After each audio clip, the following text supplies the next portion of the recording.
रामकृष्ण हरी. विषमुक्त अन्न रोगमुक्त भारत. शेतकऱ्याचं उत्पन्न वाढविणारं निघालेलं हे सरकार आज शेतकऱ्याचं उत्पन्न वाढलं आहे, पण शेतकऱ्याला मिळणारा जी नफा आहे का ह्याचं प्रमाण कमी झालं आहे. आज शेतकऱ्यांची एवढी मोठी चूक व्हायला लागली आहे की तुम्ही उत्पन्न वाढू नका रे बाबांनो. उत्पन्न कमीत कमी खर्चामध्ये किती कमी निघन, चांगलं किती निघन ह्याच्यावर बघा. जी दिवशी तुम्ही उत्पन्न वाढवायचं ठरवलं ती दिवशी तुम्ही तुमच्या हाताने तुमचे भाव कमी केलेत. 50 रुपये 100 रुपये विकणारा कांदा 4 रुपये 5 रुपये विकला म्हणजे विकायला लागला. ह्याची परिस्थिती काय आहे की कांदा उत्पादन वाढलं.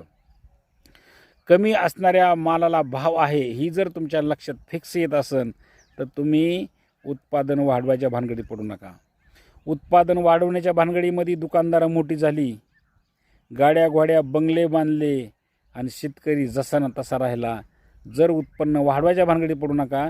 उत्पन्न वाढवण्यामध्ये तुमचं उत्पन्न तर वाढत नाहीच नाही, पण खर्च आणि कर्ज मात्र तुमचं वाढल्याशिवाय राहत नाही. रामकृष्ण हरी.